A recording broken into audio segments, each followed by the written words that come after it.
Iowa's so boring. Nothing's ever happened here. It's pretty boring, I swear.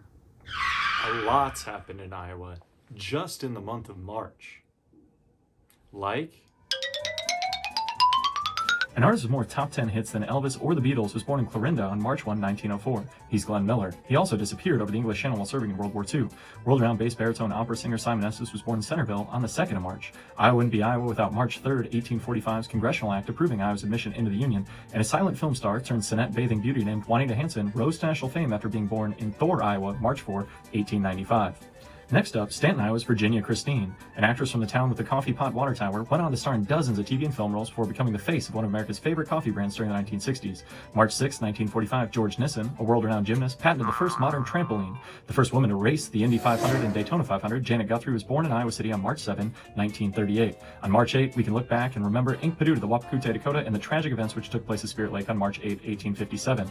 On the 9th, Iowan Dan Gable won the Big 8 championship in 1968, one of many in a 117-1 college career with the Cyclones. Gable went on to embody true greatness, not only as a Cyclone, but also as an Olympian and as the longtime coach of the Hawkeyes. With dismay, we remember the death of Lieutenant Commander Laurel B. Clark, born in Ames on March 10, 1961. Clark perished in the Space Shuttle Columbia tragedy. Herm McFarland, born in Des Moines on March 11, 1870, knocked it out of the park, and we can celebrate the man who hit the first Grand Slam in the history of the American League. The 2006 University of Iowa men's basketball team cut down the nets in Chicago after winning the Big Ten championship on March 12, 2006, behind the leadership of Iowans Jeff Horner, Greg Bruner, and Adam Haluska. We can go from Hawkeyes to Cyclones, well, sort of, when we recollect March 13, 1990, a day when 14 tornadoes touched down throughout the state.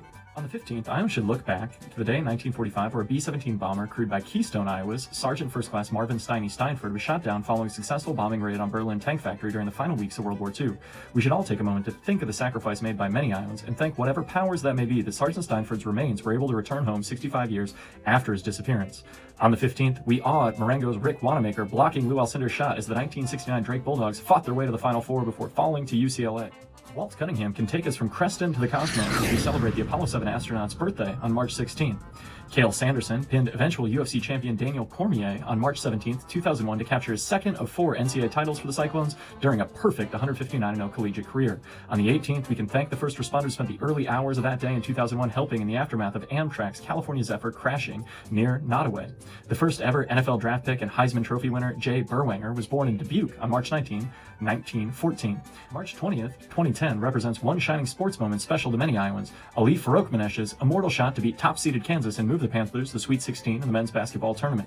The 21st again sends us back in time to an unfortunate railroad moment when we examine the 1910 Green Mountain train wreck, the largest railroad disaster in the history of the state. We can relive the past of Iowa State University on the 22nd and 23rd as we first take a look at the history of the college, created with funds approved by the state legislature on March 22nd, 1858, as well as March 23rd, 2000, when a Cyclone victory moved the men's basketball team to the Elite Eight of the NCAA men's basketball tournament, the deepest run for the Cyclones to date. We can also reflect on Julian Dubuque. On the day he died at his mines in 1810 on the 24th, we can wish a very happy birthday to Nobel Prize winning agronomist Norman Borlaug and the anniversary of his birth, March 25th, 1914, on a farm outside Cresco. The 26th marks the day when the first American woman killed in action during World War I, Marion Crandall of Cedar Rapids, perished while pinned down by German artillery fire in France. The 27th takes us back to 1854 and the first platting of Fort Dodge by William Williams. Somebody told me the 28th gives us the opportunity to explore another famous Iowan on his birthday. That string-plucking kid from Pella, Iowa, USA, who went on to shred the guitar for the Killers, Dave Kooning. On the 29th, we look back at Iowa's only First Lady, Lou Henry Hoover, born in Waterloo on March 29, 1874, wife to eventual president and Iowan Herbert Hoover. The final 2 days of the month allow us to delve into the American Civil War. First, with looking at the National Fast Day proposed by an Iowa congressman, and finally, with a look at Colonel John H. Peters of Delaware County, who led his regiment in a battle near Montebello, Georgia on March 31, 1865.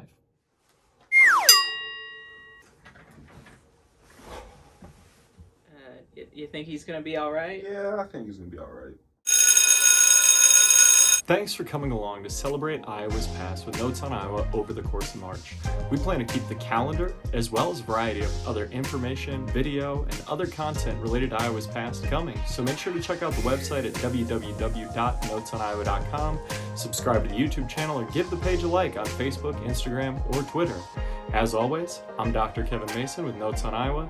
Thanks for watching. There's